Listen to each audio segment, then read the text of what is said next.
할렐루야, 오늘도 진리의 말씀과 그리스도의 사랑으로 충만해지시길 축복합니다. 고린도전서 6장 1절부터 11절까지의 본문으로 하나님의 말씀을 전하겠습니다. 11절만 읽겠습니다. 너희 중에 이와 같은 자들이 있더니 주 예수 그리스도의 이름과 우리 하나님의 성령 안에서 씻음과 거룩함과 의롭다 하심을 받았느니라. 아멘. 우리가 말씀을 읽을 때 주의 깊게 봐야 하는 측면 중 하나는 이것입니다. 왜 이 본문이 지금 이 맥락에서 나오는가? 만일 본문의 배치 이유를 분명하게 알게 된다면 그 본문을 더 확실하게 이해하게 되기에 매우 중요한 측면입니다. 고린도전서를 볼 때도 당연히 왜 이 내용이 이 맥락에서 나왔는지를 알면 말씀 해석에 매우 유용합니다. 고린도전서 1장에 보면 바울은 분파와 분열 문제를 논하다가 갑자기 18절 이하에서 십자가의 도와 하나님의 지혜와 자랑을 언급합니다. 그 이유는 분파와 분열 문제에 대한 해결책 제시이기 때문에 나오는 것입니다. 정리하여 설명한다면 10절부터 12절까지의 분파 문제는 18절부터 25절까지에 언급된 겸손으로 해결하고 13절부터 17절까지에 나온 분열, 나의 자랑의 문제는 26절부터 31절까지에 언급된 하나님 자랑으로 해결하라 입니다. 2장, 3장, 4장에 나온 내용 역시 왜 이 내용이 나오지? 라는 생각이 들 수 있습니다. 그런데 바울의 권위에 대한 도전이라는 측면으로 바울의 권위에 도전했기 때문에 바울이 전한 교훈이라고 이해하면 2장, 3장, 4장의 내용이 더 명확하게 이해가 되고 우리에게 주는 교훈도 더 선명해집니다. 5장 역시 왜 갑자기 음란의 죄를 언급하는지 그 이유가 이해되지 않을 수 있으나 영적 방어막 파괴의 주된 요소가 바로 음란이며 그로 인해 1장부터 4장까지에 나오는 여러 문제가 발생했다고 바울은 지적하는 것입니다. 지금까지 고린도전서를 이런 흐름으로 설교했기에 앞의 영상들을 보신다면 도움이 될 것입니다. 항상 맥락 안에서 해당 본문을 파악하는 것이 사실 기본이고 그래야 우리의 묵상과 적용이 더 정확해집니다. 오늘 본문 6장에 들어서면서도 저는 당연히 이러한 질문을 던지게 됩니다. 왜 갑자기 세상 법정에서 송사하지 말라는 교훈을 전할까? 바울과 같이 수사학과 논리학의 대각인 그가 갑자기 맥락에서 벗어나게 보이는 내용을 전했을 리는 없을 텐데 오늘 본문 다음에 나오는 12절 이하의 몸으로 하나님께 영광 이 내용은 음란 주제와 연결되지만 오늘 본문 이 법정 송사의 문제는 마치 흐름상 어색한 내용 찾기의 정답처럼 느껴지는데 왜 이 내용이 지금 이 시점에 나오는 것일까? 이 질문을 하지 않을 수 없습니다. 같은 성도끼리 세상 법정에 서로 고발하지 말라는 내용의 오늘 본문이 지금 이 시점에 쓰인 이유는 음란으로 인한 거룩이 훼손되었을 때 나타나는 징후의 예시이기 때문입니다.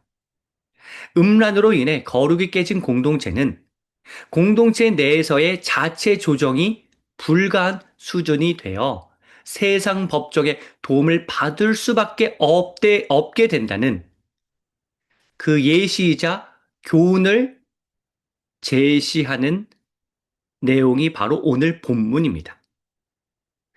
이 교훈을 이해하기는 사실 어렵지 않죠.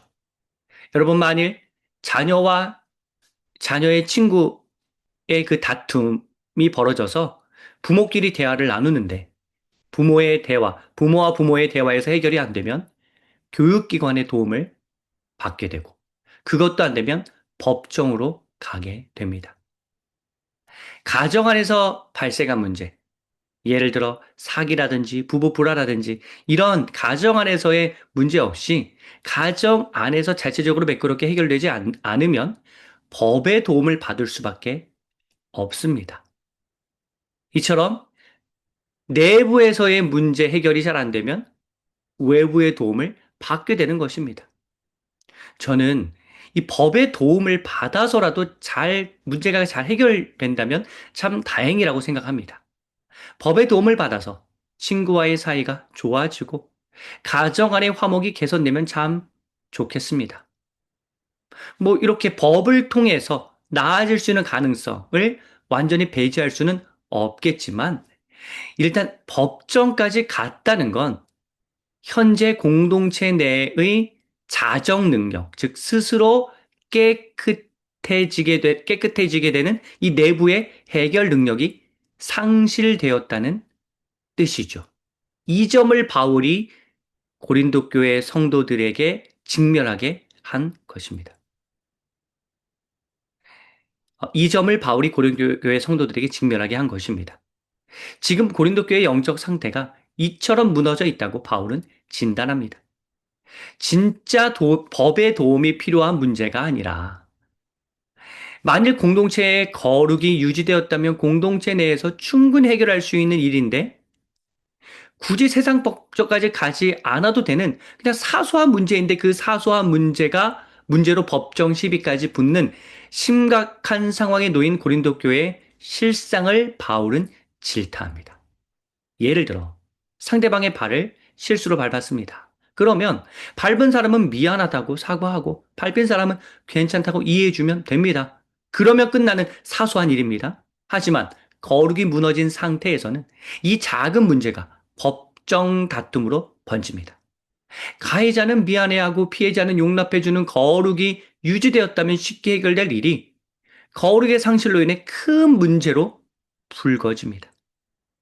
음란의 죄로 인해 거룩의 방파제가 손상되어서 걷잡을 수 없이 심한 갈등이 공동체 내에 계속 발생하고 법으로 처리할 수밖에 없는 나쁘러운 상황. 비기독교인들이 기독교인들의 허물을 다 들여다보기에 민망한 상황이 연출되고 있어 바울은 참으로 안타깝게 생각하면서 이를 지적합니다. 오늘 본문은 절대로 이러한 교훈을 주지는 않습니다. 성도 간의 문제는 법정으로 가져가지 말라. 뭐 이런 교훈을 주고 있지는 않습니다.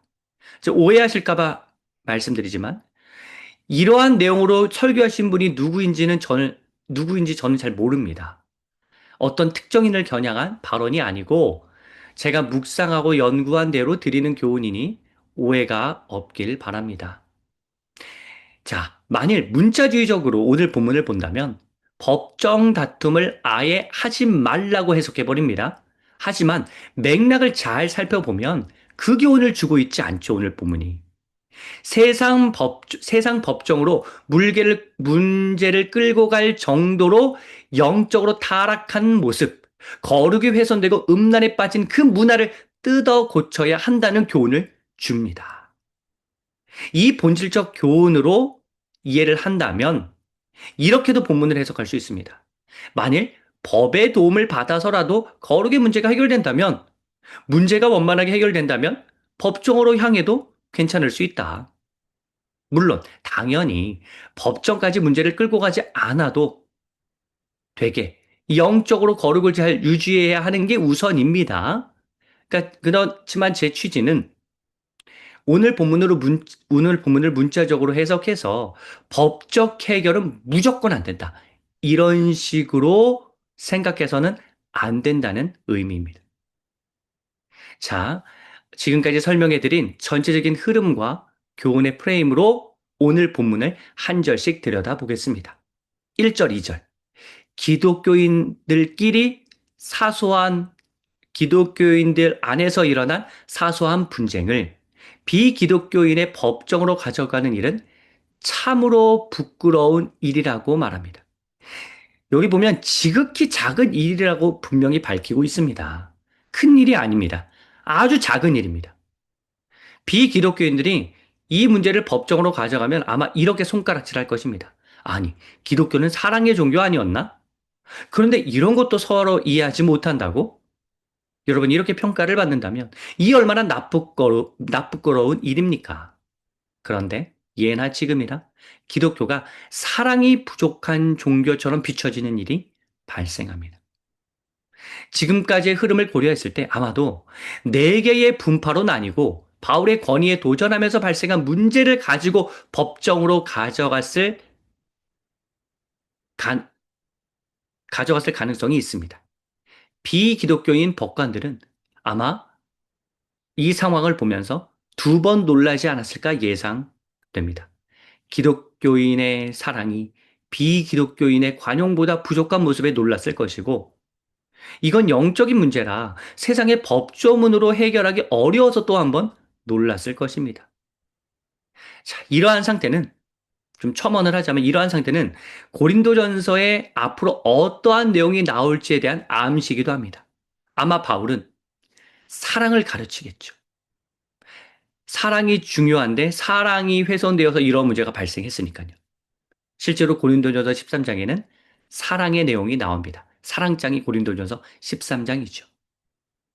그리고 바울은 방언보다 예언이 더 중요하다고 가르칩니다. 다들 열심히 방언하지만 사랑과 예언이 부족하면 아무 소용이 없다는 가르침을 바울은 주는데 그건 바로 현재 고린도 교회의 실상을 반영한 교훈이라고 할 수 있습니다. 자, 다시 본론으로 돌아와서 저는 법정 공방이 무조건 불필요하다는 교훈을 오늘 본문이 주고 있지 않다고 생각합니다. 오늘 본문에 나오는 법정 다툼은 사소한 문제, 영적인 문제라 법정까지 안 가도 되는 일이었습니다. 하지만 현실적으로 살다 보면 법의 도움을 받아야 하는 성도 간의 논쟁도 발생합니다. 우리는 보통 이러한 편견을 갖기도 합니다. 둘이 똑같으니까 싸운다. 어렸을 때 자주 들었던 말이죠.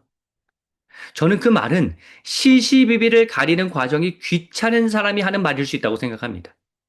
문제의 원인을 면밀하게 파악해서 서로 화해할 수 있도록 구체적으로 세상에 중재하려는 노력과 의지가 마땅히 필요한데 둘이 똑같다는 말로 쉽게 일단락 짓는 것일 수 있습니다. 여러분, 우리가 제대로 이렇게 분석하다 보면 알게 됩니다.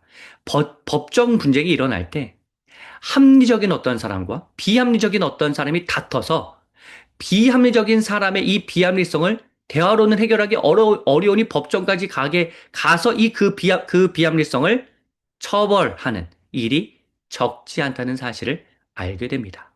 그러니 오늘 본문이 법적 다툼 무용론을 지지하지는 않는다는 사실도 함께 알아두시면 좋겠습니다. 3절, 고린도 교회 성도들은 천사들을 판단할 능력까지 소유한 존재라는 사실을 잊지 말아야 합니다. 놀라운 영적 판단력을 하나님이 성도들에게 공급해 주십니다. 이를 잘 활용해서 시시비비를 가리면 되는데 못하고 있으니 그것을 외부의 도움을 지금 얻고 있으니 내부에서도 충분히 해결할 수 있는데 그러니 너무 안타깝죠. 저는 4절을 보면서는 이러한 추론을 해보았습니다. 교회 내의 분쟁을 법정까지 끌고 가는 거는 뭐 그렇다 하더라도 이에 한 줄 더 떠서 유리한 판정을 받기 위해 법관을 매수하는 일이 발생하지 않았을까 생각해 보았습니다. 교회에서 이 법관은 뭐 어떠한 법관을 지칭하면서 이 법관은 정말 기독교를 싫어하는 나쁜 법관이라고 그렇게 손가락질 하면서도 자기 이익을 위해서 그러한 법관도 매수해서 유리한 결정을 얻었던 일도 있었기 때문에 바울은 이 사태를 매우 심각하게 바라보고 있지 않나라는 생각을 해보았습니다. 대한민국에서도 지금 사법권의 독립성이 보장되지 않고 삼권 분립을 유린하는 일이 발생하는데 과거라고 해서 벌어지지 않았을 리가 없습니다. 5절. 법정으로 넘기지 말고 그 사소하고도 영적인 문제는 교회 내에서 해결해야 합니다. 지혜롭게 판단할 수 있는 지혜자가 있어야 한다고 바울은 말합니다. 바울은 지혜 있는 자가 하나도 없느냐라고 말하는데 이는 지혜자가 한 명도 없다는 의미라기보다는 대중이 타락해서 몇몇 지혜자의 말을 전혀 따를 생각을 안 하는 군중의 문제 지적이라고 해석할 수 있습니다. 소수의 지혜자는 어디에나 있습니다. 문제는 그 지혜자의 말을 경청하지 않는 대중에게 있을 때가 많습니다. 6절, 7절, 8절은 정말 주의해서 받아들여야 합니다. 맥락 안에서 이해해야 하는 대표적 구절입니다. 법적 절차를 잘 밟다가 이 구절을 읽고서 포기하시면 안 됩니다. 계속 법적으로 다퉈서 잘못한 사람이 반드시 처벌받도록 해야 합니다. 이 구절은 앞에서도 계속 밝혔듯이 사소한 문제, 법정까지 가지 않아도 되는 내부의 신앙 문제이기 때문에 언급되어지는 내용입니다. 무리해서 법정으로 끌고 가지 말고 차라리 불의를 당하고 속으라는 말의 저의는 상대방의 불의와 속임은 너만의 생각이지, 당신만의 생각이지, 진짜 불의와 속임이 아니라는 뜻으로서 잘못된 관념에 사로잡힌 사람들을 대상으로 하는 교훈이지, 법적 분쟁이 필요한 사람에게 주는 교훈은 아닙니다. 그러니, 현재 정당한 법적 다툼을 벌이는 분이 있다면 응원합니다. 계속 밀어붙여서 정의를 구현하십시오. 이 말씀 때문에 죄책감을 갖지 마십시오. 상대방이 뉘우치더라도 뭐 그 사람이 영적으로는 하나님의 용서를 받을 수는 있지만 법의 심판은 마땅히 받아야 합니다.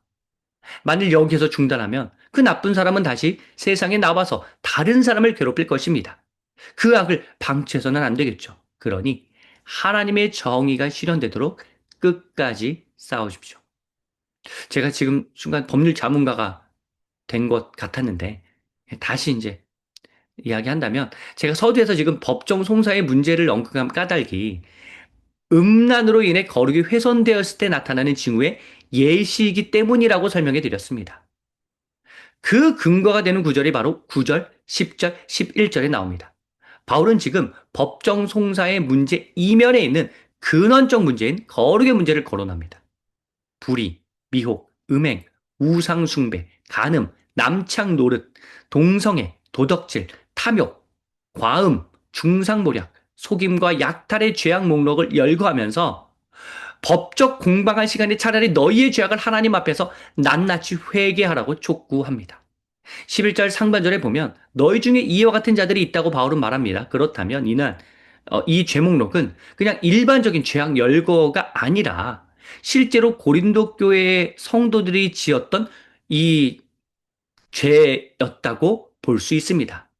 사실 더 심하게 바울이 다뤘다면 누가 이러한 죄를 짓고 누가 저러한 죄를 지었다고 말할 수 있었겠죠. 하지만 그렇게까지 바울은 하지 않았습니다. 그렇더라도 이 죄악 목록을 보면서 가책을 느낀 사람이 있었겠죠. 11절 하반절에 보면 너희는 씻음과 거룩함과 의롭다 하심을 받았다고 나옵니다.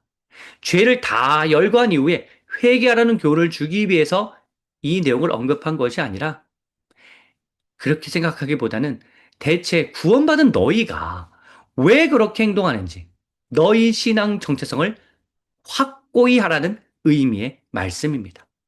이 접근법은 우리 삶의 변화를 일으키기 위한 중요한 방법이기도 합니다.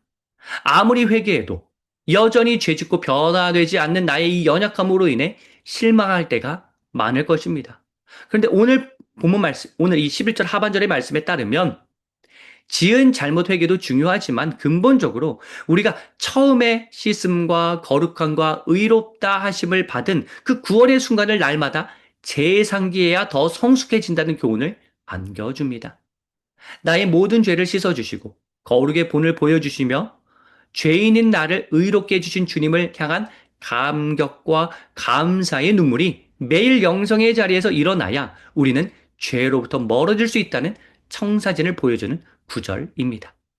지금 현재 고린도 교회에 만연한 사소한 일 법정 공방의 문제, 음란의 문제, 분파와 분열의 문제, 자기 자랑의 문제, 지도자의 권위에 불응하는 문제는 모두 구원받았던 순간의 그 기억을 떠올릴 때 극복 가능하다는 중요한 가르침을 바울은 전하고 있습니다.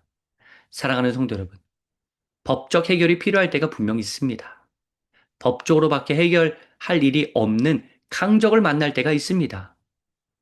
그러한 예외적 상황이 있겠지만 그러한 상황을 제외하고 우리는 사소한 문제라면 최대한 대화를 통하여서 믿음의 방법으로 해결해야 합니다. 우리에게 이미 주신 영적인 권위를 잘 활용한다면 공동체 내에서의 문제를 지혜롭게 잘 해결할 수 있습니다. 무엇보다도 외적으로 보이는 문제 이면에 있는 거룩의 훼손을 돌아보고 더 거룩해지기 위해서 힘써야 합니다. 더 거룩해지기 위해서는 주님을 뜨겁게 만났던 그 감격의 순간을 날마다 떠올리면서 매일 말씀과 기도의 자리로 나아가야 합니다. 눈물을 동반한 감사와 찬양이 언제나 흘러넘칠 때 우리 안에 있는 모든 문제는 해결될 것입니다.